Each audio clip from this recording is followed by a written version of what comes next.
It looked like the push that was heard around the world has cost WNBA player Chennedy Carter her career. Chennedy Carter just committed career suicide on national TV in a split second. She went from WNBA star to league outcast. All it took was one push on Caitlin Clark, and boom, career implosion. But here's where it gets really interesting. It's not just about the push. Carter's been a walking disaster fighting with teammates left. And right now, she's lost her fourth team. I don't know why people be so surprised. Oh, my God, Chennedy Carter deserved a play. Why? Like, did y'all forget all of the events that transpired last year with her and Caitlin Clark? And then she refused to own up to what she did. What organization want to deal with that? For teams, can you imagine being so talented yet so toxic that 4 teams took one look and said thanks? But no thanks, some might argue, was just a push, but the Chicago Sky saw it differently. They didn't offer her a core designation or a long-term contract. And now, just like that, she's out to imagine losing your job over one reckless move. Yeah, we all remember what happened on that fateful day last year, bro, when she took it upon herself to put her filthy thug hands on WNBA player Caitlin Clark. I knew then her future was not going to be very bright, bro. Let's break down how Carter went from rising star to radioactive in record time. The Chicago Sky and Indiana Fever were back at it. Their rivalry is intense. As ever, the entire arena felt like it was holding its breath. Clark was on fire, sinking shots left and right, while Carter grew more frustrated. With every play, you could see it in her eyes. Then, bam, out of nowhere, Carter loses it and shoves Clark so hard the whole place goes dead. Silent, like someone hit the mute button on the entire arena. Look at what just transpired between Carter and Clark.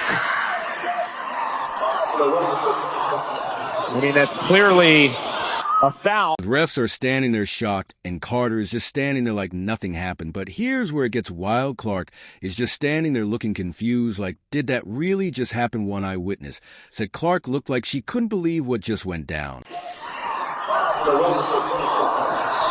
Now, this wasn't just any push. This was Carter shove her whole career off a cliff. And trust me, you're going to want to hear what happened next, because this is where things really start to unravel for Carter. She was signed to the Chicago Sky with Teresa Weatherspoon, with Angel Reese, with Camila Cardoso, and, you know, the rest of the folks. And then we get to the body check. This was originally ruled an away from the ball foul, but it was obviously a flagrant foul. It really upset a lot of people, which really escalated the issue. And it was really just poor sportsmanship on Kennedy's part. The crowd is gasping in shock like they just saw a ghost, and the players on the court are all frozen in place. One scout at the game said, "I've never seen anything like it. You could see the frustration boiling over." Can you believe that? An actual scout saying that in all his years of watching basketball. There was that right there, I believe, was the push that altered her career. And I'm telling you right now, it is not looking good for Chennedy Carter. The crowd is gasping in shock like they just saw a ghost, and the players on the court are all frozen in place. One scout at the game said, "I've never seen anything like it. You could see the frustration boiling over." Can you believe that an actual scout saying that in all his years of watching basketball? Carter, and then what's crazy about all of this, immediately after that push, this is what she said to the media. On the play before bumping in with Caitlin, it seemed like she turned to you a little bit after the Fever I score. answered no Caitlin Clark questions. Did she say anything to you? I don't know what she said. What'd you say to her? I didn't say anything. But wait, it gets even crazier. You know what Carter does after this whole mess? Absolutely nothing. No apology, no explanation, nothing. She just shrugs it off like it's no big deal. When reporters try to ask her about it, she says, "I'm not answering any Clark questions." Talk about adding fuel to the fire. A lot of people was kind of surprised by this. I'm not, because I know, you know what I'm saying? What she did to Caitlin Clark was completely unnecessary. And I'm here to tell you guys, she's living with that decision today because she is without a job. Now, the WNBA officials are not messing around. They took one look at that push and called it a flagrant foul, unnecessary and reckless. They said, can you imagine being in a league where pushing someone could be called unnecessary and reckless? It's not like we're talking about tackle football here. When Tyler Marsh did the press conference, he talked about Angel Reese. He talked about Cardoso, who I think is going to be a star in the WNBA. but he did not really mention Chennedy Carter at all, and that raised a lot of eyebrows. But here's the real kicker. The scouts and executives at the game are mentally crossing Carter's name off their list faster than you can say career suicide 1 minute. She's a hot prospect. The next, she's radioactive, all because of one push and a bad attitude. One person said we still can't be doing this every year. Chennedy Carter is the reason WNBA won't take a risk on her. You might be wondering why this is such a big deal. Well, let me tell you, it's not just about the push. It's about what it represents. Carter didn't just push Clark.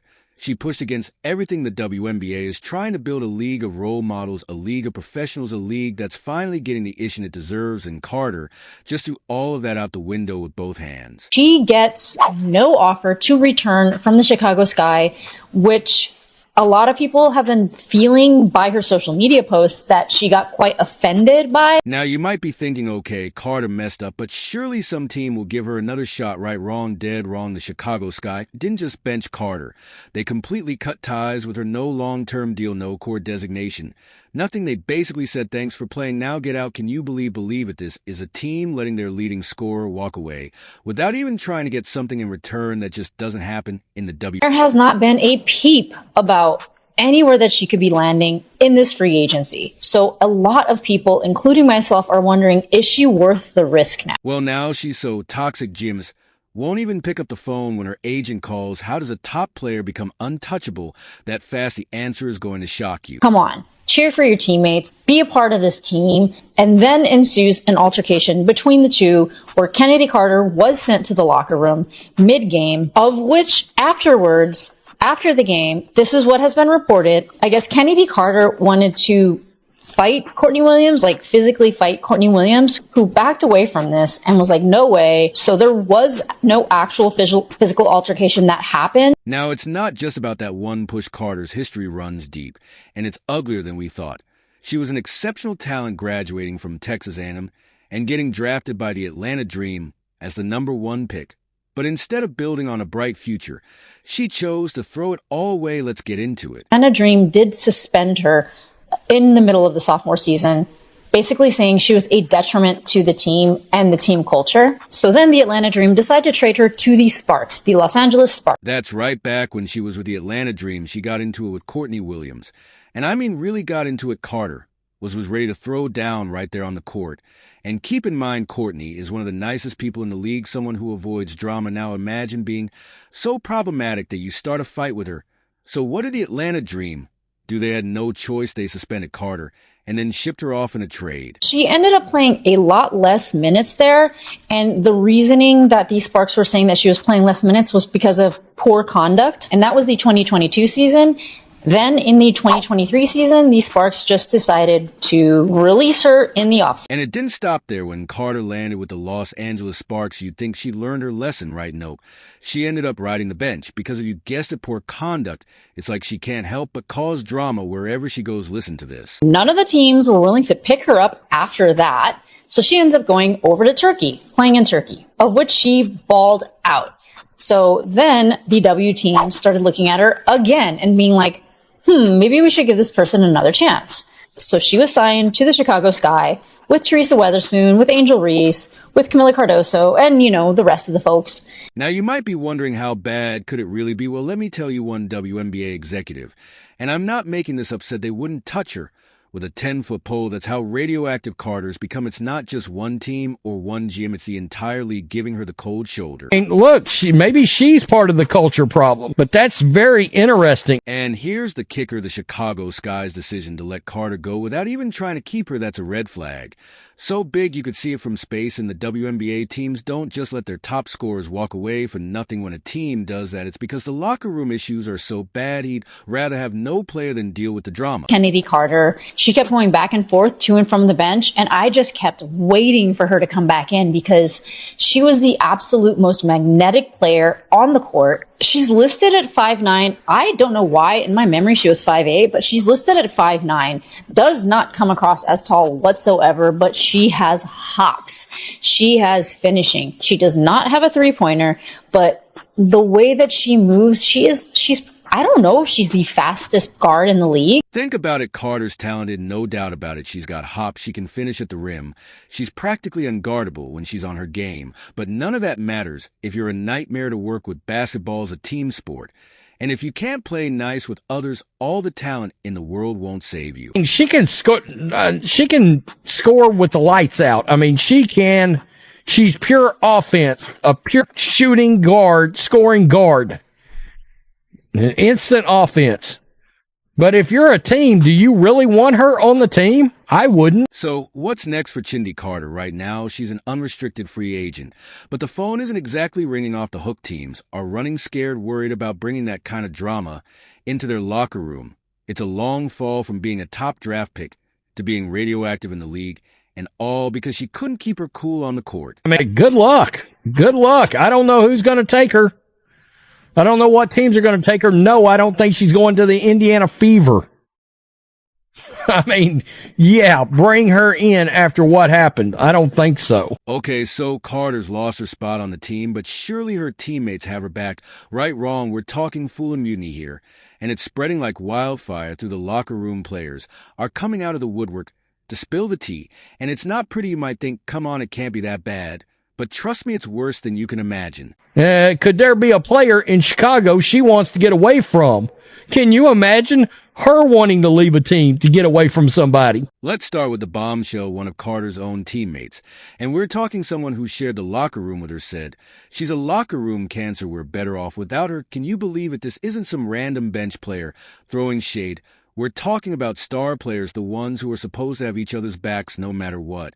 And it gets even juicier. Angel Reese, Carter's supposed partner in crime, she unfollowed Carter on social media. In the WNBA, that's like slamming the door in someone's face and changing the locks. It's a public declaration that says we're done. But I just don't know how much wiggle room she has with her off-court behavior and the chances any teams want to take on that. I don't think that the Golden State Valkyries would take a chance to muddy up the vibe of the locker room, because the locker room seems to have cultivated kind of like a great presence from everybody that they've signed.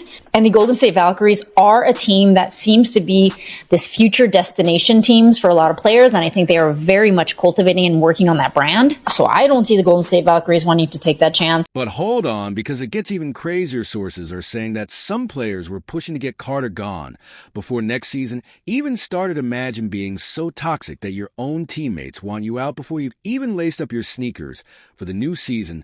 That's next level drama right there. The Chicago Sky decision not to offer Carter a qualifying contract. That's unprecedented for a player with her scoring ability. It's like they're saying, we don't care how many points you can put up. You're not worth the headache. John, Chennedy Carter, she still can't find a job. You was right. You remember you said a couple weeks ago, she's pretty much banned. Ain't nobody gonna take it. Because I was right, bro. It's common sense. Somebody said Chennedy Carter is such a great player, but she needs to work on whatever she's dealing with. The Sky didn't even want her back, and that speaks volumes because she was the best shooter on their team. Now, you might be wondering, how bad could it really be in that locker room? Well, let me paint you a picture. Insiders are reporting that the atmosphere in the Sky locker room was so tense you could cut it with a knife. It's like a virus infecting a once tight-knit team, with players whispering in corners and avoiding eye contact. And here's where it gets really interesting. This isn't just about Carter's push on Clark. This is about a pattern of behavior that's been building up over time. The Sky's decision to let her go isn't just about one incident. It's about all the little things that add up: the attitude, the conflicts, the drama. It's like they finally said enough is enough. A lot of people was predicting that she's going to go to the Aces. I told y'all early on, I don't think no WNBA team is going to sign her. For Chicago to get rid of her and not get nothing speak volumes. That's how bad they wanted her gone. That set the tone in her free agency to let them know we don't care about her. We're just going to release her. We don't want nothing for her. She got to go. You know what's crazy? Carter's talent is off the charts. She's got skills that should have teams lining up to sign her. But instead, she's radioactive. No one wants to touch her. With a 10-foot hole, it's like watching a star implode in real time. So what's next for Chennedy Carter? Right now, she's an unrestricted free agent. But the phone isn't exactly ringing off the hook. Teams are running scared, worried about bringing that kind of drama into their locker room. It's a long fall from being a top draft picked to being the player no one wants to touch. Look at this little chart right here. The Fever will have over 600,000 fans in attendance total this year. And the second best to that was in 1999 with the Washington Mystics at just over 400,000. So the Fever are going to account for over 200,000 more fans this year to their games than any other team, not only this year in 2024. You can see the Liberty are third on this list, and the Liberty are third, fourth, and fifth on this list. But those are the only two teams that are in 2024. The other highest attendance records are from 1999, 1998, and 2001. That is crazy. Now, you might be wondering, why is everyone making such a big deal about this push? Well, it's about who got pushed. Caitlin Clark isn't just any player. She's a game changer for the WNBA. And let me tell you, what she's doing to the league is absolutely mind-blowing. Can you believe the IND of Fever are projected to have over 600,000 fans in attendance this year?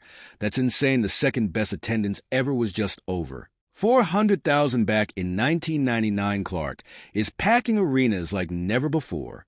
Top selling WNBA player merch: Caitlin Clark, #1 in jersey sales, Angel Reese 2, Sabrina 3,